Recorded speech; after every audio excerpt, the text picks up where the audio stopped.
ಸೋದರ ಸೋದರಿಯರೇ,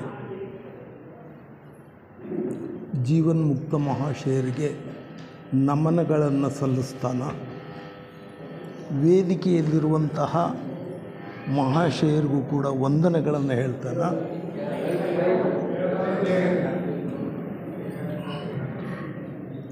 ವಂದನೆಗಳನ್ನು ಹೇಳ್ತಾನೆ ನನ್ನ ಮಾತನ್ನು ಪ್ರಾರಂಭ ಮಾಡ್ತೇನೆ. ಈಗ ಮುಖ್ಯವಾಗಿ ಏನು ಇಲ್ಲಿವರೆಗೂ ಕೂಡ ಬುದ್ಧರ ಜನನ, ಶಿಕ್ಷಣ, ವಿವಾಹವನ್ನು ಕೇಳಿದ್ವೋ ಅವರು ಮುಂದೆ ಬುದ್ಧರಾದರೂ ಬೌದ್ಧ ಧರ್ಮವನ್ನು ಸ್ಥಾಪನೆಯನ್ನು ಮಾಡಿದರು. ಈಗ ನಾನು ಹೆಚ್ಚು ಬೆಳಕನ್ನು ಆ ಬೌದ್ಧ ಧರ್ಮದ ಮೇಲೆ ನಾನು ಹೇಳೋದಕ್ಕೆ ನಾನು ಇಲ್ಲಿ ಇದು ಮಾಡ್ಕೊಂಡಿದ್ದೀನಿ. ಮುಖ್ಯವಾಗಿ ಬೌದ್ಧ ಧರ್ಮದ ತಿರುಳು ಅಂದರೆ ಏನು ಅಂತ ಮೊದಲು ಅರ್ಥ ಮಾಡ್ಕೊಳ್ಳೋಣ. ನೋಡಿ, ಪರಸ್ಪರ ಅವಲಂಬನೆಯೇ ಪ್ರಕೃತಿಯ ನಿಯಮ ಅಂತ ಹೇಳ್ತೀವಿ. ಇದು ಮನುಷ್ಯರಿಗೆ ಮಾತ್ರವಲ್ಲ, ಎಲ್ಲ ಪ್ರಕಾರದ ಜೀವಿಗಳಿಗೂ ಸಂಬಂಧಿಸಿದೆ. ಒಂದು ಸಣ್ಣ ಕೀಟವೂ ಕೂಡ ಸಂಘಜೀವಿಯೇ. ಅವು ಪರಸ್ಪರ ಸಹಕಾರದಿಂದ ಬದುಕುತ್ತವೆ. ಈ ಗ್ರಹದಲ್ಲಿನ ಎಲ್ಲ ಜೀವರಾಶಿಗಳು ಶಕ್ತಿಯ ಆಧಾರದ ಮೇಲೆ ಪರಸ್ಪರ ಅವಲಂಬಿತವಾಗಿ ಬದುಕಿ ಉಳಿಯುತ್ತಿವೆ. ಒಂದು ಪಕ್ಷ ನಾವು ಅದಕ್ಕೆ ಪ್ರಕೃತಿಗೆ ಸರಿಯಾಗಿ ಸ್ಪಂದಿಸದೆ ಹೋದರೆ ಏನಾಗ್ತದೆ ಅಂತ ಹೇಳಿದ್ರೆ ಆ ಜೀವಿ ಸಂಪೂರ್ಣವಾಗಿ ನಾಶವಾಗುತ್ತದೆ. ಇದು ಬೌದ್ಧ ಧರ್ಮದ ತಿರುಳು. ಬುದ್ಧ ಮಹಾಶಯರು ಏನು ಬೋಧನೆಯನ್ನು ಮಾಡಿದರೋ ಅದರಲ್ಲಿ 2 ವಿಭಾಗಗಳು ಬರ್ತದೆ. ಒಂದು ಬೌದ್ಧ ಧರ್ಮ ಅಂತ ಒಂದು ಬರ್ತದೆ, ಆಮೇಲೆ ಬೌದ್ಧ ಆಧ್ಯಾತ್ಮಿಕತೆ ಅಂತ 2 ಸಂಗತಿಗಳು ಬರ್ತವೆ. ಧರ್ಮ ಅಂದ್ರೇನು ಅಂದರೆ ತಾತ್ವಿಕ ಸಿದ್ಧಾಂತದ ತಳಹದಿಯ ಮೇಲೆ ರೂಪುಗೊಂಡಿರುವ ನಂಬಿಕೆಗಳ ಒಂದು ವ್ಯವಸ್ಥೆ. ನಂಬಿಕೆಗಳ ವ್ಯವಸ್ಥೆಗೆ ಧರ್ಮ ಅಂತ ಕರಿತೀವಿ. ಧರ್ಮದಲ್ಲಿ ಏನು ಬರ್ತದೆ ಅಂದರೆ ಆಚರಣೆಗಳು ಬರ್ತದೆ, ಪೂಜಾ ಪದ್ಧತಿಗಳು ಬರ್ತದೆ, ಅನುಸರಿಸಬೇಕಾದಂಥ ನಿಯಮಗಳು ಧರ್ಮದಲ್ಲಿ ಬರ್ತವೆ. ಆದರೆ ಧಾರ್ಮಿಕತೆ ಅನ್ನೋದಿದೆಯಲ್ಲ, ಅದು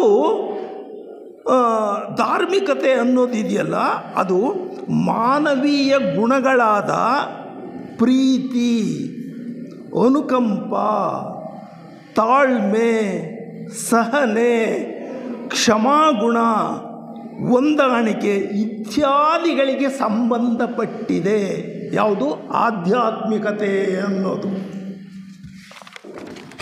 ಬುದ್ಧ ಮಹಾಶಯರು ಇವರು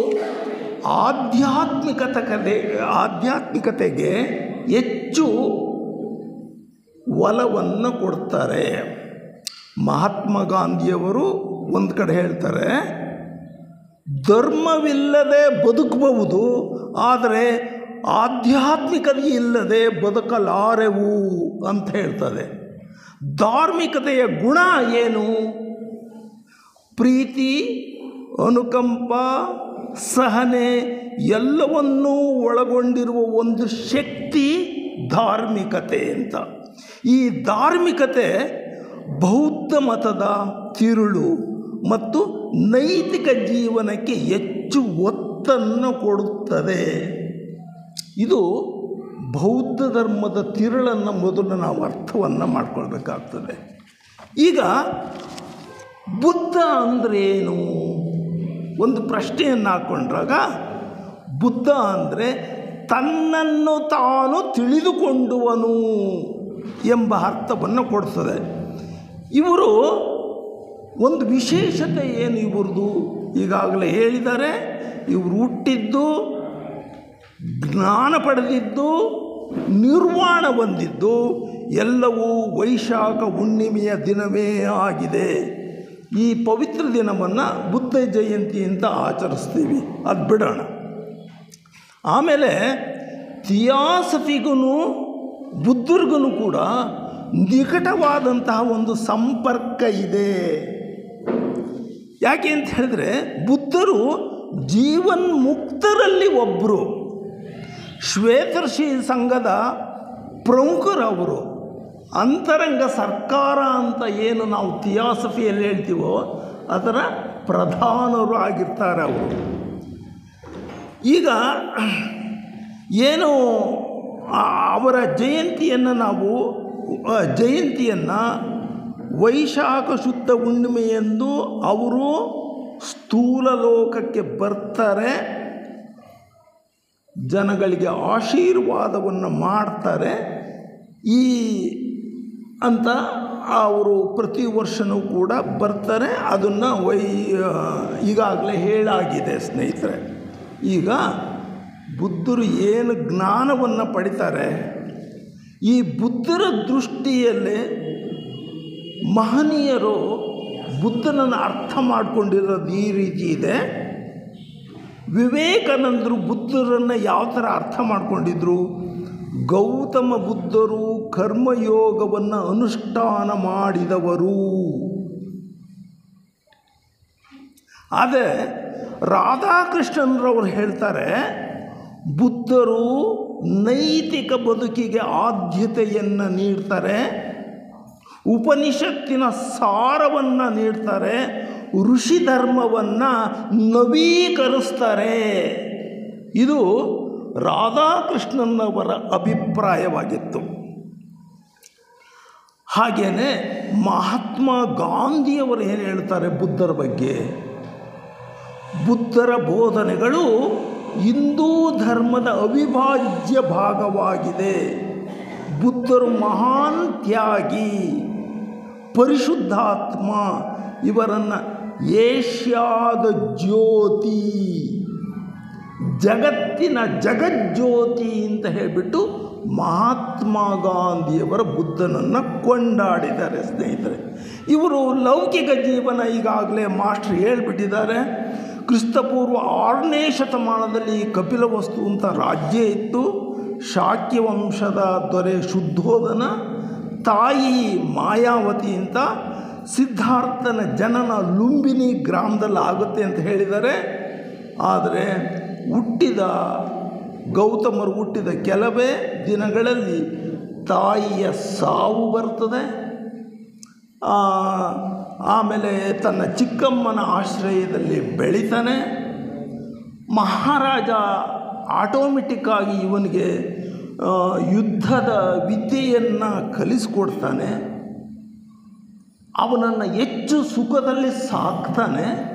16ನೇ ವಯಸ್ಸಿಗೆ ಕೂಡ ಮದುವೆಯನ್ನು ಕೂಡ ಮಾಡ್ತಾನೆ. ಅವನಿಗೆ ಒಬ್ಬ ಮಗನೂ ಕೂಡ ಆಗ್ತಾನೆ, ಅದು ರಾವಲ್ ಅಂತ. ಇದು ಬುದ್ಧರ ಲೌಕಿಕ ಜೀವನ, ಅದು ಭೋಗ ಜೀವನ ಆಗಿರ್ತದೆ ಸ್ನೇಹಿತರೆ. ಯಾಕೆ ಅಂತ ಹೇಳಿದ್ರೆ ರಾಜನ ಮಗ ಅಂದರೆ ಹುಡುಗಾಟನ, ಅವನಿಗೆ ಮರ್ತು ಕೂಡ ಒಂದು ಕಷ್ಟದ ಎಳೆಯೂ ಕೂಡ ಅವನಿಗೆ ತಗಲಬಾರ್ದು. ಆ ಥರದಲ್ಲಿ ರಾಜ ಅವನನ್ನು ಎಚ್ಚರಿಕೆಯಿಂದ ಸಾಕಿರ್ತಾನೆ. ಅವನು ಗೌತಮರು ಒಂದು ದಿನ ನಗರ ಪ್ರದರ್ಶಕನಿಗೆ ಅಂತ ಹೋಗ್ತಾರೆ. ಹೋದಾಗ ಈಗಾಗಲೇ ಮಾಸ್ಟರ್ ಹೇಳಿರೋ ಹಾಗೆ ಅವರ ಕಣ್ಣಿಗೆ ಮುದಿತನವನ್ನು ಅನುಭವಿಸ್ತಾ ಇರುವಂಥ ಒಂದು ವ್ಯಕ್ತಿ ಕಾಣಿಸ್ಕೊಳ್ತಾನೆ. ಒಂದು ಹೆಣ ತನ್ನ ಎದುರಿಗೇನೆ ಹೋಗುತ್ತೆ. ಹಿಂದ್ಗಡೆ ಇರೋ ಜನಗಳೆಲ್ಲ ಬಾಯಿ ಬಡ್ಕೊಂಡು ಗೋಳಾಡ್ತಾ ಇರ್ತಾರೆ. ಒಬ್ಬ ರೋಗಿಷ್ಠನನ್ನು ಹೊತ್ಕೊಂಡು ಹೋಗ್ತಾ ಇರ್ತಾರೆ. ಇವನ್ನೆಲ್ಲ ಕಂಡಂತಹ ಅವನಿಗೆ, ಅವನ ಅಂತರಾತ್ಮಕ್ಕೆ ಒಂದು ರೀತಿಯ ದಿಗ್ಭ್ರಮೆ ಆಗುತ್ತಂತೆ. ದಿಗ್ಭ್ರಮೆ ಅಂತ ಹೇಳಿದ್ರೆ ಎಂದೂ ಕಂಡದ್ದನ್ನು ಕಂಡಾಗ ದಿಗ್ಭ್ರಮೆ ಅಂತ ಹೇಳ್ತೀವಿ. ಇದ್ದಕ್ಕಿದ್ದ ಹಾಗೆ ಸಿಡಿಲು ಬಡಿದಂಗೆ ಆಯ್ತಂತೆ ಅವನಿಗೆ. ಅಲ್ಲ, ಇಂಥದ್ದು ಇದೇನದು ನನಗೆ ಗೊತ್ತೇ ಅಲ್ವಲ್ಲ, ಯಾಕೆ ಇಷ್ಟೊಂದು ಅಳ್ತಾ ಇದ್ದಾರೆ, ಈ ದುಃಖಕ್ಕೆ ಕಾರಣ ಏನಿರ್ಬೋದು, ಈ ದುಃಖ ನಿವಾರಣೆ ಮಾಡ್ಕೊಳ್ಳೋದಕ್ಕೆ ಏನಾದರೂ ದಾರಿ ಇದೆಯೇ? ಈ ಥರದಲ್ಲಿ ಬುದ್ಧರು ಯೋಚನೆಯನ್ನು ಮಾಡ್ತಾರೆ. ಹಾಗಾಗ್ಬಿಟ್ಟು ಅವರು ನೋಡಿ,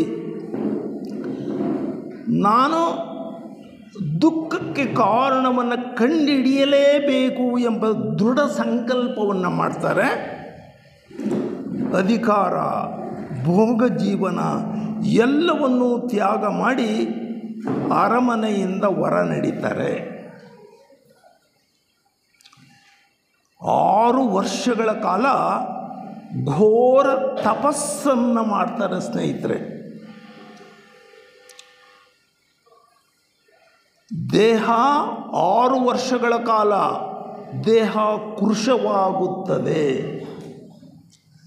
ತಲೆಯ ಕೂದಲೆಲ್ಲವೂ ಉದುರಿ ಹೋಗಿ ಬೋಳ ಆಗುತ್ತೆ.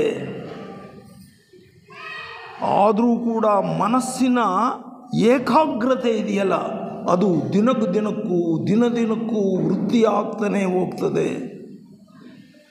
ಅಷ್ಟು ದೀರ್ಘಕಾಲ ತಪಸ್ಸು ಮಾಡಿದಂತಹ ಅವರಿಗೆ ಧ್ಯಾನ ಸಮಾಧಿಯ ಫಲ ಸಿಗುತ್ತೆ. ವೈಶಾಖ ಶುದ್ಧ ಹುಣ್ಣಿಮೆಯ ದಿನದಂದು ಅವರಿಗೆ ಜ್ಞಾನೋದಯವಾಗುತ್ತದೆ. ಇಲ್ಲಿ ರಾತ್ರಿಯ ಮೊದಲ ಜಾವದಲ್ಲಿ ಬುದ್ಧರಿಗೆ ಜ್ಞಾನೋದಯವಾಗಿದ್ದು ಅಂತ ಹೇಳಿದ್ರೆ, ತನ್ನ 35 ಜನ್ಮಗಳ ಹಿಂದಿನ ಎಲ್ಲ ನೆನಪುಗಳು ಕೂಡ ಚಿತ್ರಪಟದಂತೆ ಅವ್ರ ಮುಂದೆ ಬಂದೋಗ್ಬಿಡ್ತದೆ. 2ನೇ ಜಾವದಲ್ಲಿ ಅವರಿಗೆ ದಿವ್ಯ ದೃಷ್ಟಿ ಅಂದರೆ ಸರ್ವಜ್ಞ ಆಕಾಶ ಲಿಪಿಯನ್ನು ಓದುವಂಥ ಒಂದು ಸಾಮರ್ಥ್ಯ ಬರ್ತದೆ.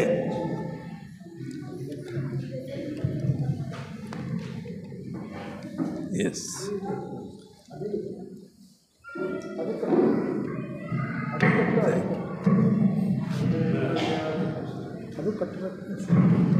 ಸಾಕ್ಬಿಡಿ, ಇದಾದ್ರೆ ಸಾಕು ಅಷ್ಟೇ. ಮಾತಾಡ್ರಿ, ಮಾತಾಡ್ರಿ, ಹಾಂ ಸಾಕ್ಬಿಡಿ. ಯಾಕೆ ಅಂತ ಹೇಳಿದ್ರೆ, ನನಗೆ ಮಾತಾಡ್ಬೇಕಾದ್ರೆ ಕೈ ಕಾಲು ಆಡಿದರೆ ಚೆನ್ನಾಗಿ ಮಾತಾಡ್ತೀನಿ ನಾನು.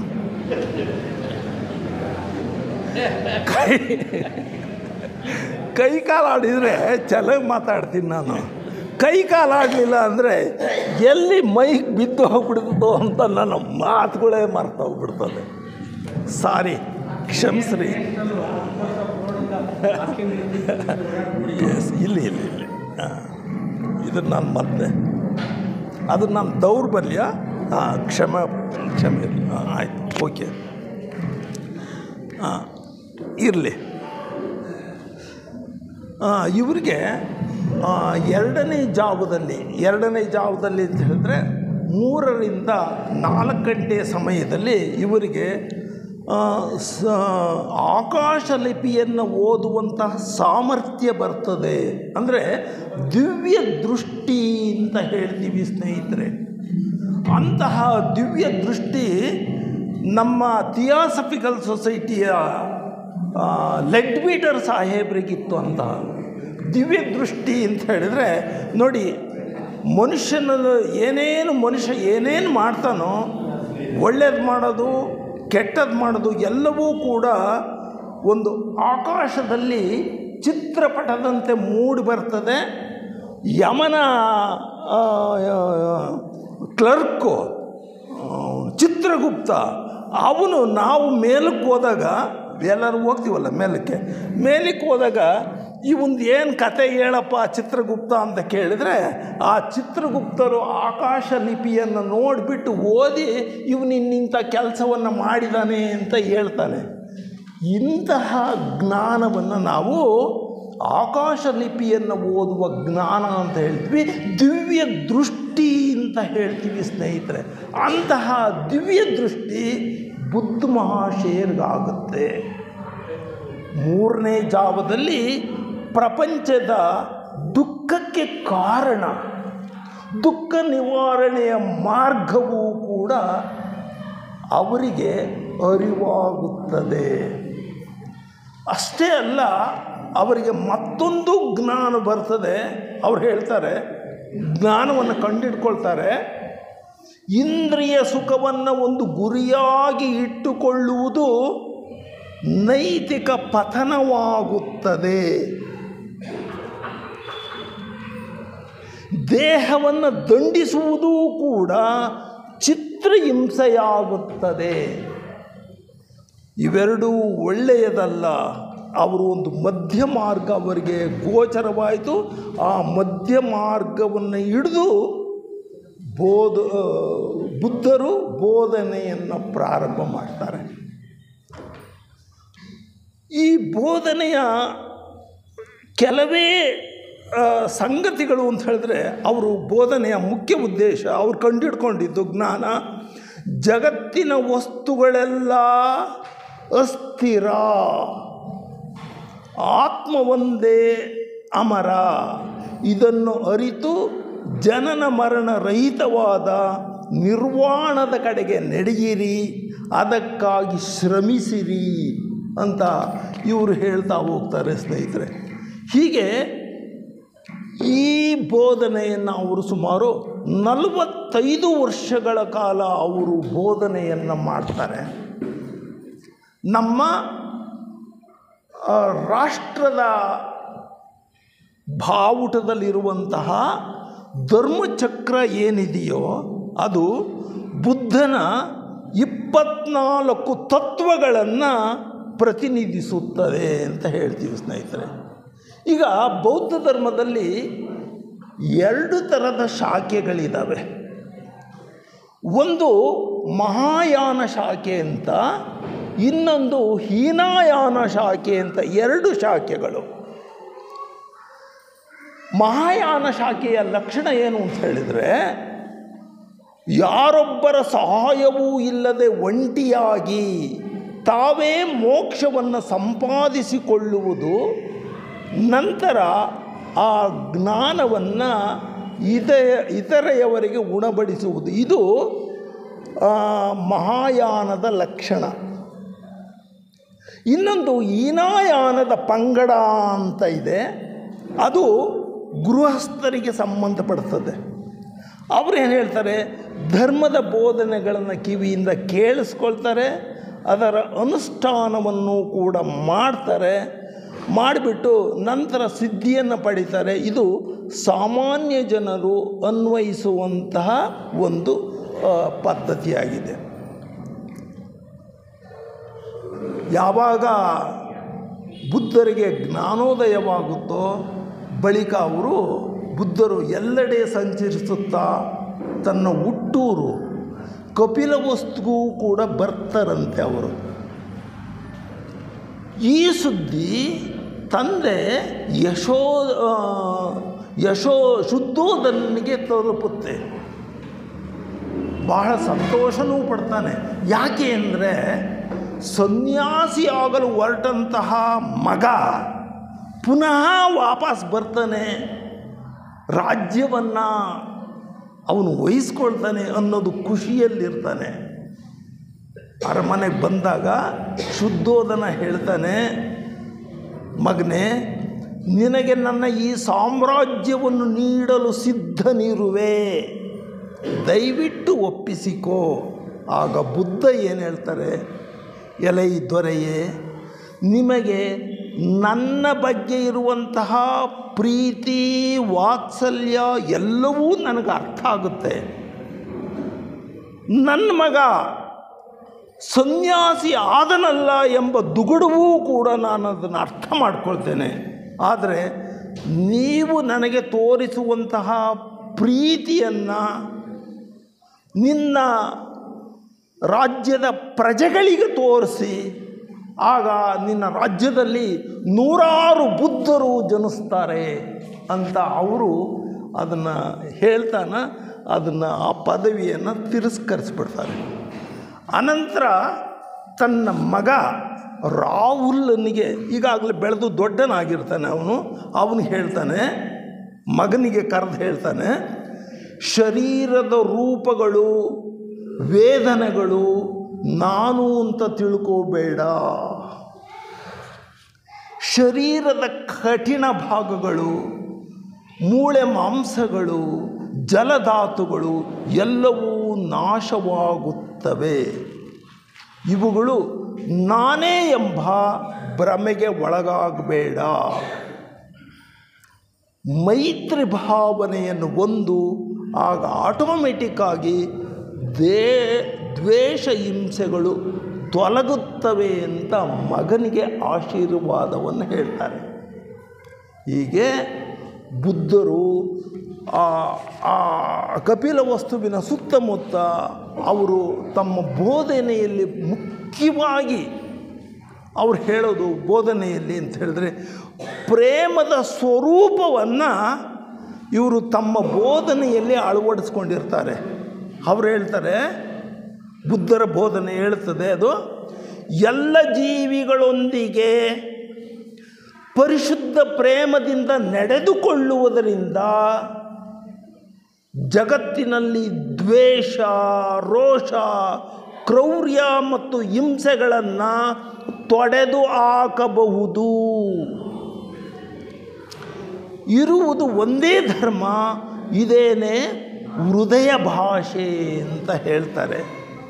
ಇದು ಅವ್ರು ಹೇಳ್ತಾರೆ, ಪ್ರೇಮ ಮತ್ತು ಸತ್ಯ ಮಾರ್ಗ ಯಾವಾಗಲೂ ಕೂಡ ಪ್ರೇಮ ಮತ್ತು ಸತ್ಯ ಮಾರ್ಗದಲ್ಲಿ ನಡೆಯುವುದರಿಂದ ಜಗತ್ತೇ ನಮ್ಮದಾಗುತ್ತದೆ, ಭಿನ್ನತೆಯು ಮಾಯವಾಗುತ್ತದೆ ಅಂತ ಅವರು ಹೇಳ್ತಾ ಹೋಗ್ತಾರೆ ಸ್ನೇಹಿತರೆ. ಹಾಗೆಯೇ ಬೌದ್ಧ ಸಾಹಿತ್ಯವನ್ನು ತೆಗೆದುಕೊಂಡ್ರೆ ಬೌದ್ಧ ಸಾಹಿತ್ಯದಲ್ಲಿ 3 ಪ್ರಧಾನ ಗ್ರಂಥಗಳು ಬರ್ತವೆ. ಒಂದು ಸುತ್ತ ಪಿಟೀಕಾ ಅಂತ ಜೀವನ ಕಥೆಗಳು ಅಂತ ಬರ್ತದೆ. ಅದನ್ನು ಬೌದ್ಧ ಧರ್ಮೀಯರು ಭಾಳ ಓದ್ತಾ ಹೋಗ್ತಾರೆ ಅವರು. ಆಮೇಲೆ ವಿನಯ ಪಿಟೀಕಾ ಅಂತ ಅಂದರೆ ಭಿಕ್ಷುಗಳು ಅನುಸರಿಸುವಂತಹ ಧರ್ಮವನ್ನು ಹೇಳ್ತದೆ. ಇನ್ನೊಂದು ಅಭಿಧಮ್ಮ ಪಿಟೀಕಾ ಅಂತ ತತ್ವ ವಿಚಾರ. ಈ 3 ವಿಭಾಗಗಳು ಬೌದ್ಧರಿಗೆ ಪವಿತ್ರಗಳು, ಗ್ರಂಥಗಳು. ಅದು ನಾವು ಹೇಗೆ ಭಗವದ್ಗೀತೆಯನ್ನು ಹೇಳ್ತೀವೋ ಹಾಗೆ ಈ 3 ಪುಸ್ತಕಗಳು ಅವರಿಗೆ ಭಗವದ್ಗೀತೆ ರೀತಿಯಲ್ಲಿರ್ತವೆ. ಸ್ನೇಹಿತರೆ, ಈಗ ಬುದ್ಧರು ಜ್ಞಾನವನ್ನು ಪಡೆದ್ರು ಅಂದರೆ ಯಾವ ರೀತಿ ಜ್ಞಾನ? ಅವರು 3 ಸಂಗತಿಗಳನ್ನು ಅವರು ಅರಿವು ಮಾಡಿಕೊಳ್ತಾರೆ. ಬುದ್ಧರು ಮೊದಲನೇದು 4 ಆರ್ಯ ಸತ್ಯಗಳನ್ನು ಬೋಧಿಸ್ತಾರೆ. ಆರ್ಯ ಸತ್ಯಗಳು ಅಂದ್ರೇನು ಅಂದರೆ ನಿಜವಾಗಲೂ ಅದು ಈ ಪ್ರಪಂಚ ಹುಟ್ಟಿದಾಗ ಏನಿತ್ತೋ ಪ್ರಪಂಚ ಮುಳುಗಿದಾಗಲೂ ಕೂಡ ಅದು ಇರ್ತದೆ, ಶಾಶ್ವತ. ಅದಕ್ಕೆ ಸತ್ಯ ಅಂತ ಹೇಳ್ತಾರೆ. ಅಂತಹ 4 ಸತ್ಯಗಳು ಅವರಿಗೆ ಅರಿವಾಗುತ್ತದೆ. ಮೊದಲನೇ ಸತ್ಯ, ಜೀವನ ದುಃಖದಿಂದ ಕೂಡಿದೆ. ಅಲ್ಲ, ಜೀವನದಲ್ಲಿ ಯಾಕೆ ದುಃಖ? ನೀವು ಸುಳ್ಳು ಹೇಳ್ತಿರ್ಬೇಡ್ರಿ. ಇಲ್ಲ, ನೋಡಿ, ಜೀವನದಲ್ಲಿ ಏನೇನು ಬರ್ತದೆ? ಹುಟ್ಟು ಬರುತ್ತೆ, ಸಾವು ಬರುತ್ತೆ, ಮುಪ್ಪು ಬರುತ್ತೆ, ವ್ಯಾಧಿ ಬರ್ತದೆ, ಪ್ರಿಯರು ವಿಯೋಗ ಹೋಗ್ತಾರೆ, ವಸ್ತುಗಳು ಕೈ ತಪ್ಪುತ್ತವೆ ಜೀವನದಲ್ಲಿ. ಇದು ಸತ್ಯ. ಜೀವನ ದುಃಖದಿಂದ ಕೂಡಿದೆ ಎಂಬುದು ಸತ್ಯ. ಇದು ಆರ್ಯ ಸತ್ಯಗಳಲ್ಲಿ ಮೊದಲನೇದು. ಎರಡನೇ ಸತ್ಯ ಏನು? ಆಸೆಯೇ ದುಃಖಕ್ಕೆ ಮೂಲ. ಕೇಳಿರ್ತೀವಿ ನಾವು. ರಾಗಭಾವಗಳಿಂದ ಸಂತೋಷವನ್ನು ಕಾಣುವ ಆಸೆ. ಸಂತೋಷವನ್ನು ಪಡುವ ಆಸೆ ಬಂದೋಗ್ಬಿಡ್ತದೆ. ಆಮೇಲೆ ಕಾಮ ಮತ್ತು ಐಶ್ವರ್ಯವನ್ನು ಈಡೇರಿಸಿಕೊಳ್ಳುವ ಆಸೆ, ಇದೂ ಕೂಡ ಸತ್ಯವೇ. ಯಾರೂ ಕೂಡ ನನಗಿವೆಲ್ಲ ಇಲ್ಲ ಕಣ್ರಿ ಅಂತ ಹೇಳೋನು ಒಬ್ಬನೂ ಇಲ್ಲ. ಸತ್ಯ ಇದು. ಆಮೇಲೆ ಇಷ್ಟೆಲ್ಲ ಆಯ್ತಲ್ಲ, ಮತ್ತಿನ್ನೆರಡು ಸತ್ಯ ಯಾವುದು ಅಂತ ಹೇಳಿದ್ರೆ, ದುಃಖ ನಿವಾರಣೆಗೆ ಮಾರ್ಗ ಇದೆಯಾ? ಹೌದು ಇದೆ.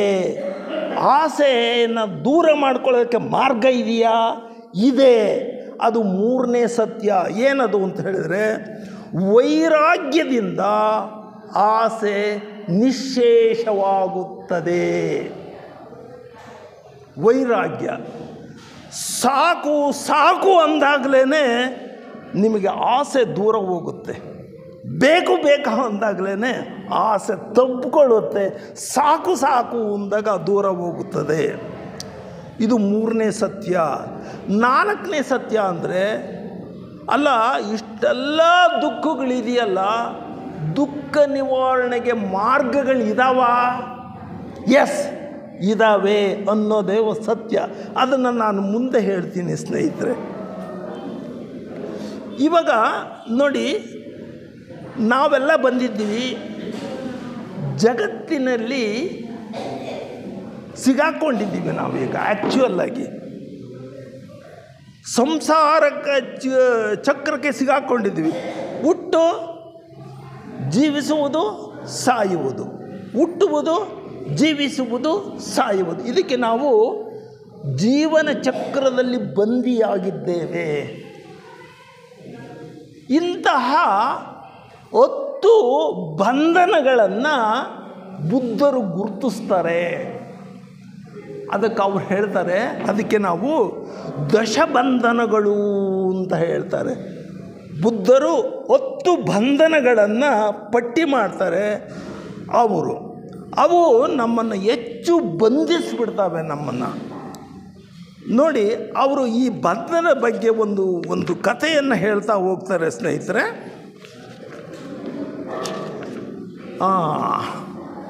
ಎಸ್,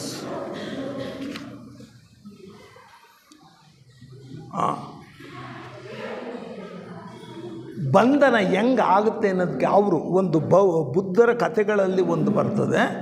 ಒಬ್ಬ ಶ್ರೀಮಂತ ಇರ್ತಾನೆ, ಸಾಕಷ್ಟು ಹಣ ಸಂಪಾದನೆ ಮಾಡಿರ್ತಾನೆ, ಒಳ್ಳೆಯದೊಂದು ಮನೆ ಕಟ್ತಾನೆ, ಚಲೋ ಮನೆ ಕಟ್ಟಿಸ್ತಾನೆ.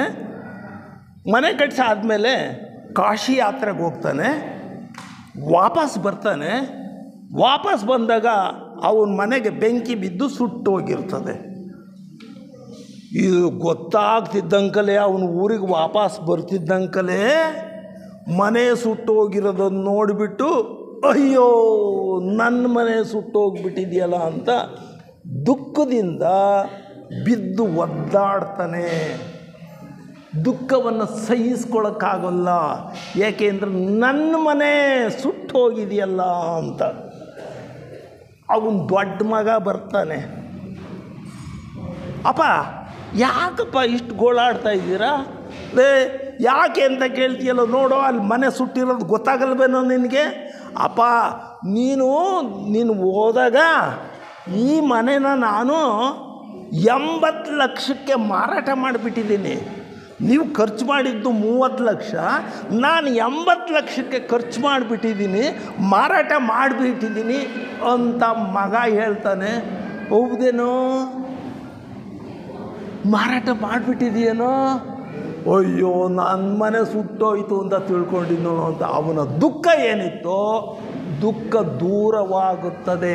ಯಾಕೆ ಅಂದರೆ ಈಗ ಅದು ಅವನ ಮನೆ ಅಲ್ಲ. ಇದಾದ ಒಂದು 10 ನಿಮಿಷಕ್ಕೆ ಅಲ್ಲಿಂದ ನಗ್ತಾ ದೂರ ಹೋಗ್ತಾನೆ. ಅಲ್ಲೊಂದು ಸರ್ಕಲ್ ಬರ್ತದೆ. ಅವನು 2ನೇ ಮಗ ಬರ್ತಾನೆ ಅಲ್ಲಿಗೆ. ಅವನು ಹೇಳ್ತಾನೆ, ಅಪ್ಪಾಜಿ ಮನೆ ಮಾರಿದ್ದೇನೋ ನಿಜ ನಾವು, ಆದರೆ ನೋಂದಣಿ ಕಚೇರಿಯಲ್ಲಿ ಈ ಮನೆ ಇನ್ನು ನಮ್ಮ ಹೆಸರಿಗೆ ಇದೆ, ತಗೊಂಡನ ಹೆಸರಿಗೆ ಹೋಗಿಲ್ಲ ಅಪ್ಪಾಜಿ ಅಂತ ಹೇಳ್ತಾನೆ.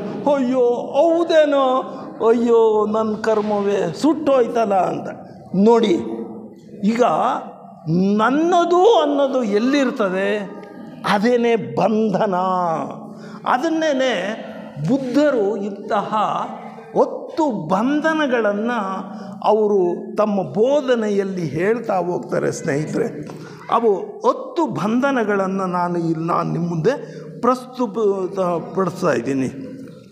1ನೇ ಬಂಧನ ಸಕ್ಕಾಯ ದೃಷ್ಟಿ ಅಂತ, ಅದು ಪಾಳಿ ಭಾಷೆ. ಸಕ್ಕಾಯ ದೃಷ್ಟಿ ಅಂದರೆ ನಾನು ಎಂಬ ದೇಹದ ವ್ಯಾಮೋಹ ಏನಿದೆಯೋ ಅದು ನಮ್ಮನ್ನು ಬಂಧಿಸುತ್ತದೆ. 2ನೇ ಬಂಧನ ವಿಚಿಕಿಚ್ಛ ಅಂದರೆ ಸಂದೇಹ ಪ್ರವೃತ್ತಿ ಅಂತ. ಸಂದೇಹ ಪ್ರವೃತ್ತಿ ನಮಗೆ ಬಂದುಬಿಟ್ರೆ ನಾವು ಹೌದೋ ಅಲ್ವೋ ಅನ್ನೋದಕ್ಕೆ ಸಿಗಾಟ್ಕೊಂಡ್ಬಿಡ್ತೀವಿ. 3ನೇ ಬಂಧನ ಅಂತೇಳಿದ್ರೆ ಶೀಲವ್ರತ ಪರಮಾಸ ಅಂತ, ಮೂಢನಂಬಿಕೆಗಳ ಆಚರಣೆಗೆ. ಅದೂ ಕೂಡ ಒಂದು ಬಂಧನವೇ. ಮೂಢನಂಬಿಕೆಗಳ ಆಚರಣೆಗೆ ಅದು ಕೂಡ. ಒಬ್ಬ ಮಹನೀಯ ಒಂದು ಬೆಕ್ಕನ್ನು ಸಾಕಿದ್ದ, ಅವ್ರ ತಂದೆ ಶ್ರಾದ್ದ ಮಾಡಬೇಕಾಗಿರ್ತದೆ. ಅವ್ರ ಮನೆ ಬೆಕ್ಕು ಹಗಲೆಲ್ಲ ಬಂದು ಅದು ತೊಂದರೆ ಮಾಡುತ್ತೆ. ಅವನೇನು ಮಾಡ್ದ ಅಂತ ಹೇಳಿದ್ರೆ ಆ ಬೆಕ್ಕನ್ನು ಕಂಬಕ್ಕೆ ಕಟ್ಟಾಕ್ದ, ಶ್ರಾದ್ದ ಮುಗಿಸ್ದ. ಅದು ಏನಾಯಿತು ಅಂದರೆ ಅದು ಪರಂಪರೆಯಾಗಿ ಬೆಳೆದು ಇವತ್ತು ಕೂಡ ಅವ್ರ ಮನೆಯಲ್ಲಿ ಏನಾಗಿದೆ ಅಂದರೆ, ಅಪ್ಪನ ತಿಥಿ ಇದೆ ಕಣೋ ನಾಳೆ, ಒಂದು ಬೆಕ್ಕು ತಂದು ಅಲ್ಲಿ ಕಂಬಕ್ಕೆ ಕಟ್ಟು ಅಂತ. ಇದು ಮೂಢನಂಬಿಕೆ ಅಂತ. ಇದು ಕೂಡ ಮನುಷ್ಯನನ್ನು ಬಂಧಿಸುತ್ತೆ ಅಂತ ಬುದ್ಧರು ಹೇಳ್ತಾರೆ ಸ್ನೇಹಿತರೆ. ಆಮೇಲೆ 4ನೇದು ಕಾಮರಾಗ ಅಂತ, ಅಂದರೆ ಪಶು ಸ್ವಭಾವ ಮನುಷ್ಯನಿಗಿದೆ, ಅದು ಕೂಡ ಬಂಧನವೇ. ಪಶು ಸ್ವಭಾವ ಇದೆಯಲ್ಲ ಅದು ನಮ್ಮನ್ನು ಬಂಧಿಸುತ್ತದೆ ಅಂತ ಹೇಳ್ತೇನೆ. ಆಮೇಲೆ ಕ್ರೋಧ, ಇವೂ ಕೂಡ ಬಂಧನವೇ. ಆಮೇಲೆ ಮುಂದಿನ ಬಂಧನ 6ನೇ ಬಂಧನ ಅಂತ ಹೇಳಿದ್ರೆ ಪ್ರಪಂಚದ ಮೇಲಿನ ಆಸೆ, ರೂಪರಾಗ ಅಂತ ಹೇಳ್ತಾರೆ. ಆಮೇಲೆ ದೇವಲೋಕದ ಆಸೆ ಬರ್ತದೆ, ಅದಕ್ಕೆ ಅರೂಪರೋಗ ಅಂತ ಹೇಳ್ತೇವೆ. ಆಮೇಲೆ ಅಹಂಕಾರದ ಭಾವ, ಉದ್ದಚ್ಚ, ಅಧಿಕಾರ ವ್ಯಾಮೋಹ. ಆಮೇಲೆ ಕೊನೆ ಬಂಧನ ಅಂತ ಹೇಳಿದ್ರೆ ಅಜ್ಞಾನ. ಸೊ ಈ 10 ಬಂಧನಗಳನ್ನು ಬುದ್ಧರು ಬೋಧನೆ ಮಾಡ್ತಾರೆ. ಇವುಗಳನ್ನು ತಿದ್ದುಕೊಳ್ಬೇಕು ಅಂತ ಹೇಳಿಬಿಟ್ಟು ಅವರು ಹೇಳ್ತಾ ಹೋಗ್ತಾರೆ ಸ್ನೇಹಿತರೆ. ಈಗ ನಾನು ಮೊದಲು ಹೇಳಿದೆ, ದುಃಖಕ್ಕೆ ಕಾರಣ ಅಂತೂ ಗೊತ್ತಾಗೋಗ್ಬಿಟ್ಟಿದೆ. ಆರ್ಯ ಸತ್ಯಗಳು ಬಂದಾಗ ಆಸೆಯಿಂದನೇ ದುಃಖ ಬರ್ತದೆ ಅಂತ. ಈಗ ದುಃಖ ನಿವಾರಣೆಯ ಮಾರ್ಗಗಳನ್ನು ಕೂಡ ಅವರು ಹೇಳ್ತಾ ಹೋಗ್ತಾರೆ. ಅವುಗಳನ್ನು ಅಷ್ಟಾಂಗ ಮಾರ್ಗಗಳು ಅಂತ ಕರೀತಾರೆ ಬೌದ್ಧ ಧರ್ಮದಲ್ಲಿ. ಇದು ಬೌದ್ಧ ಧರ್ಮದ ತಿರುಳು. ಇದು ಬುದ್ಧರು ಇವರು ನೈತಿಕ ಬದುಕಿಗೆ ಹೆಚ್ಚು ಒತ್ತನ್ನು ಕೊಡ್ತಾರೆ. ಅಂದರೆ ಶಿಸ್ತಿನ ಜೀವನಕ್ಕೆ ಬುದ್ಧರು ಅವರು ಇದನ್ನು ಮಾಡ್ತಾರೆ. ದೇವರ ಬಗ್ಗೆ ಏನನ್ನೂ ಹೇಳುವುದಿಲ್ಲ. ಮಾನವ ಪ್ರತಿನಿತ್ಯ ಅನುಸರಿಸಬೇಕಾದ ಕ್ರಿಯೆಗಳ ಬಗ್ಗೆ ಅವರು ಹೇಳ್ತಾ ಹೋಗ್ತಾರೆ. ಆದುದರಿಂದ ಅವರು ಸರಳವಾದ ಅಷ್ಟಾಂಗ ಮಾರ್ಗಗಳನ್ನು ನೀನು ಉಪಯೋಗಿಸಿದರೆ ನಿನಗೆ ಆಟೋಮೆಟಿಕ್ಕಾಗಿ ನಿನ್ನ ದುಃಖವನ್ನು ನೀನೇ ನಿವಾರಣೆಯನ್ನು ಮಾಡಿಕೊಳ್ಬಹುದು. ಇದು ಬುದ್ಧರ ಬೋಧನೆ. ಯಾವ್ಯಾವುದು ಅದು ಏನು ಮಾರ್ಗಗಳು ಅಂತ ಹೇಳಿದರೆ, ಒಂದು ಸಮ್ಯಕ್ ದೃಷ್ಟಿ ಅಂತ. ಅಂದರೆ ಏನು? ಇದ್ದದ್ದನ್ನು ಇದ್ದಂತೆ ತಿಳಿಯುವುದು, ಗ್ರಹಿಸುವುದು ಅಂತ. ನಾವೇನು ನೋಡ್ತೀವೋ ಅದನ್ನು ಒಪ್ಕೋಬೇಕು ಹೊರತು ಇಲ್ಲದನ್ನೆಲ್ಲ ಕಲ್ಪಿಸ್ಕೊಳ್ಬಾರ್ದು ಅಂತ. ಅದಕ್ಕೆ ಸಮ್ಯಕ್ ದೃಷ್ಟಿ ಅಂತ ಹೇಳ್ತೀವಿ ನಾವು. ಎರಡನೇದು ಸಮ್ಯಕ್ ಚಿಂತನೆ ಅಂತ, ಸರಿಯಾದ ಚಿಂತನೆಯನ್ನು ಮಾಡಬೇಕು. ತ್ಯಾಗ, ಮೈತ್ರಿ, ಕರುಣೆಯಿಂದ ಕೂಡಿದ ಯೋಚನೆಗಳನ್ನು ಮಾಡಬೇಕು. ಇದು ದುಃಖ ನಿವಾರಣೆ ಮಾಡಿಕೊಳ್ಳೋ ಮಾರ್ಗ. ಆಮೇಲೆ ವಚನ, ಸಮ್ಯಕ್ ವಚನ ಅಂತ. ಸಮ್ಯಕ್ ವಚನ ಅಂದರೆ ಸುಳ್ಳು, ಚಾಡಿ, ಕಠೋರ ಮಾತುಗಳು, ಅರಟೆ ಮಾತುಗಳಿಂದ ದೂರವಿದ್ದು ಸತ್ಯವಾದ ಹಿತಮಿತ ಮಾತಾಡುವುದು ಅಂತ. ಅದಕ್ಕೆ ಸಮ್ಯಕ್ ವಚನ ಅಂತ ಹೇಳ್ತೀವಿ. ಆಮೇಲೆ ಸಮ್ಯಕ್ ಕಾರ್ಯ ಅಂತ ಬರ್ತದೆ ಸ್ನೇಹಿತರೆ, ಸತ್ಕರ್ಮವನ್ನೇ ಮಾಡೋದು ಅಂತ. ಆಮೇಲೆ ಸಮ್ಯಕ್ ಜೀವನ ಉದ್ಯೋಗ ಅಂತಲೂ ಹೇಳ್ತಾರೆ. ನೀನು ಎಂಥ ಉದ್ಯೋಗ ಮಾಡಬೇಕು? ಪಾಪರಹಿತವಾದ ಉದ್ಯೋಗವನ್ನು ಮಾಡು.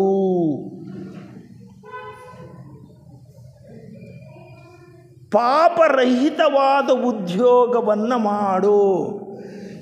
ಅಲ್ಲ, ನಾವು ಯಾವುದಕ್ಕೆ ಬಂಡವಾಳ ಹಾಕಿದರೆ ಜಾಸ್ತಿ ದುಡ್ಡು ಬರ್ತದೆ ಅಪ್ಪಾಜಿ? ಕೇಳ್ತೀಯಲ್ಲೋ, ಒಂದು ಬಾರ್ ಓಪನ್ ಮಾಡೋ, ನೀನು 4 ವರ್ಷಕ್ಕೆ ಶ್ರೀಮಂತ ಆಗ್ತಿ ಕಣೋ. ಬುದ್ಧ ಹಂಗೆ ಹೇಳೋದಿಲ್ಲ, ಅದು ಬೇಡ ಕಣಪ್ಪ ಅಂತ ಹೇಳ್ತಾರೆ. ಎಸ್. ಆಮೇಲೆ ಪಾಪರಹಿತವಾದ ಉದ್ಯೋಗವನ್ನು ಮಾಡಬೇಕು ಅಂತ, ಸಮಾಜಕ್ಕೆ ಹಾನಿಯಾಗದ ಉದ್ಯೋಗವನ್ನು ಮಾಡು ಅಂತ ಹೇಳ್ತಾರೆ. ಇವೆಲ್ಲ ಬುದ್ಧ ಯಾವುದನ್ನು ಹೇಳ, ಪ್ರಾಕ್ಟಿಕಲ್ಲಾಗಿ ಜೀವನ ಹೇಗೆ ಸಾಗಿಸಬೇಕು ಅನ್ನೋದನ್ನೇ ಬುದ್ಧ ಮುಖ್ಯವಾಗಿ ಹೇಳ್ತಾ ಇರೋದು. ಆಮೇಲೆ ಜಾಗೃತಿ ಅಂತ ಹೇಳಿದರೆ ನಾವು ಪ್ರಯತ್ನ ಕೆಟ್ಟದ್ದು ಆಗದಂತೆ ನೋಡಿಕೊಳ್ಳುವುದು, ಒಳ್ಳೆಯದನ್ನೇ ರಕ್ಷಿಸುವುದು ಅಂತ. ಸೊ ಈ ತರಹದಲ್ಲಿ ನಾವು ಈ ತರಹ 8 ಮಾರ್ಗಗಳನ್ನು ಅನುಸರಿಸಿದರೆ ನಾವು ಆಟೋಮೆಟಿಕ್ಕಾಗಿ ನಮ್ಮ ದುಃಖ ಏನಿದೆ ಅದು ನಿವಾರಣೆ ಆಗುತ್ತೆ ಅಂತ ಹೇಳ್ತೀವಿ ಸ್ನೇಹಿತರೆ. ಮುಂದೆ ಅದೇ ಬುದ್ಧರು ಪುನಃ ಅವರು ಜೀವನವನ್ನು, ಇವರು ನಾವೇನು ಹೇಳ್ತೀವಿ ಅಂತ ಹೇಳಿದ್ರೆ ಮನೋವಿಜ್ಞಾನಿಗಳು ಅಂತ ಇದ್ದಾರೆ, ಸೈಕಾಲಜಿಸ್ಟ್ ಅಂತ. ನಾವು ಸೈಕಾಲಜಿಸ್ಟ್ ಹೋದರೆ ನನಗಿಂಥ ತೊಂದರೆ ಆಗಿದೆ, ಅಂಥ ತೊಂದರೆ ಆಗಿದೆ ಅಂತ ಹೇಳಿದ್ರೆ ಅವರು ಮನಸ್ಸನ್ನು ಸರಿಯಾಗಿ, ನಿನ್ನ ಮನಸ್ಸನ್ನು ಸರಿಯಾಗಿ ಅರ್ಥ ಮಾಡಿಕೊಂಡು ನೀನು ಹಿಂಗಿಂಗೆ ಮಾಡಪ್ಪ, ಹಿಂಗಿಂಗೆ ಮಾಡು, ನಿನಗೆಲ್ಲ ಸರಿ ಹೋಗ್ತದೆ ಅಂತ ಹೇಳ್ತಾರೆ. ಅದೇ ಥರದಲ್ಲಿ ಬುದ್ಧರು ನಿಜವಾಗಲೂ ಕೂಡ ದೊಡ್ಡ ಮನೋವಿಜ್ಞಾನಿಗಳು ಇವರು. ಅವರು ಹೇಳ್ತಾರೆ, ನೋಡಪ್ಪ, ನೀನು ಜೀವನವನ್ನು ಸುಧಾರಣೆ ಮಾಡ್ಕೊಳ್ಬೇಕಾ, ಶೀಲವಂತನಾಗು, ಅಷ್ಟೇ ಅವ್ರು ಹೇಳೋದು. ಶೀಲವಂತನಾಗೋದಕ್ಕೆ ಏನನ್ನು ಬೇಕು ಅಂತ ಹೇಳಿದ್ರೆ ಸಮ್ಯಕ್ ವಚನ, ಸಮ್ಯಕ್ ಕಾರ್ಯ, ಸಮ್ಯಕ್ ಜೀವನ ಉದ್ಯೋಗ, ಇವು 3 ಪಾಲಿಸಿ ಮಾಡಿದರೆ ನೀನು ಶೀಲವಂತನಾಗ್ತೀಯ. ನಿನಗೆ ದುಃಖ ಅನ್ನೋದೇ ನಿನ್ನ ಅಡ್ಡು ಸುಳಿಯಲ್ಲ.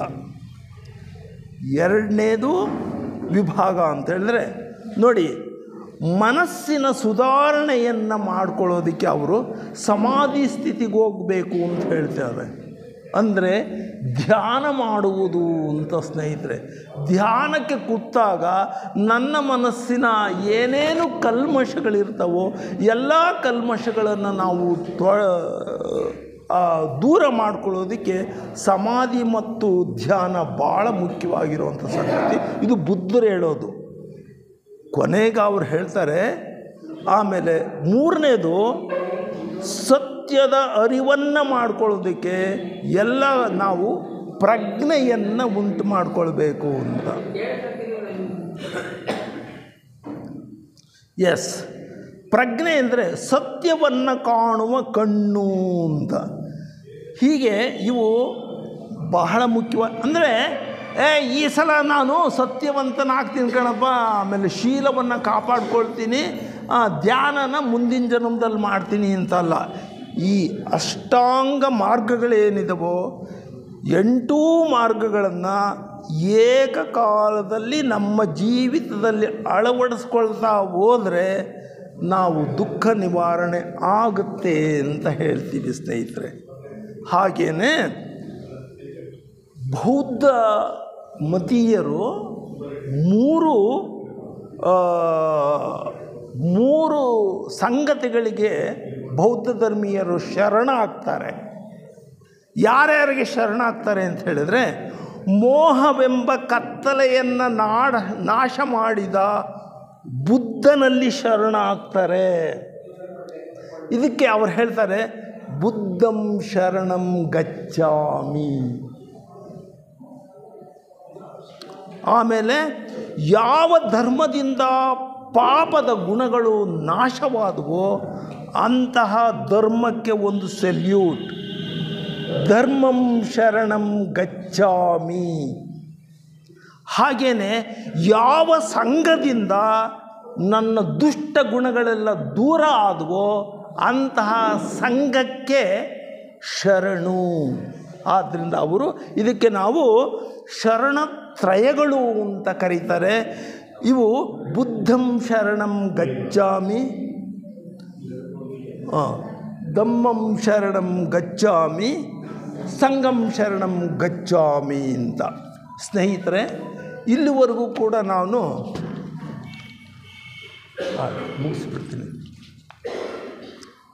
ಬುದ್ಧರು ಹೇಳಿದ್ದು ಸ್ನೇಹಿತರೆ ಇಷ್ಟೇ, ನಿತ್ಯ ಜೀವನವನ್ನು ಸುಧಾರಿಸಿಕೊಳ್ಳುವುದಕ್ಕೆ ಬೇಕಾದಂತಹ ಅವರು ಹೇಳ್ತಾ ಹೋಗ್ತಾರೆ.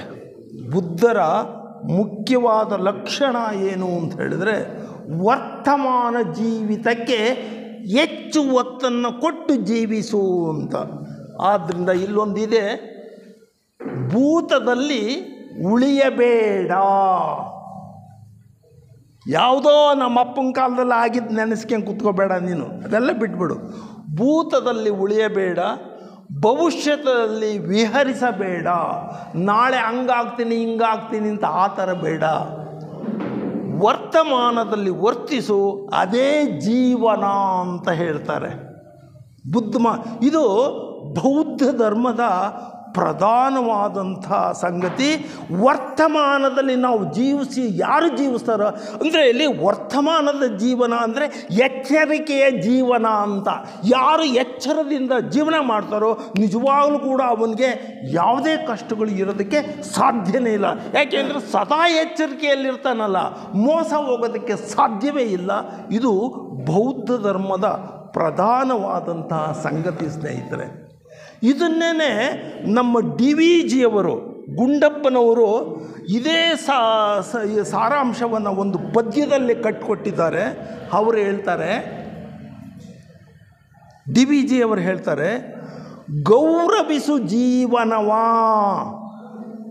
ಗೌರವಿಸು ಚೇತನವಾ, ಆರದೋ ಜಗವೆಂದು ಭೇದವೆಣಿಸದಿರು, ಓರುವುದೇ ಜೀವನ ಸಮೃದ್ಧಿಗೋಸುಗ, ನಿನ್ನ ದಾರಿ ಆತ್ಮೋನ್ನತಿಗೆ ಮಂಕುತಿಮ್ಮ ಅಂತ.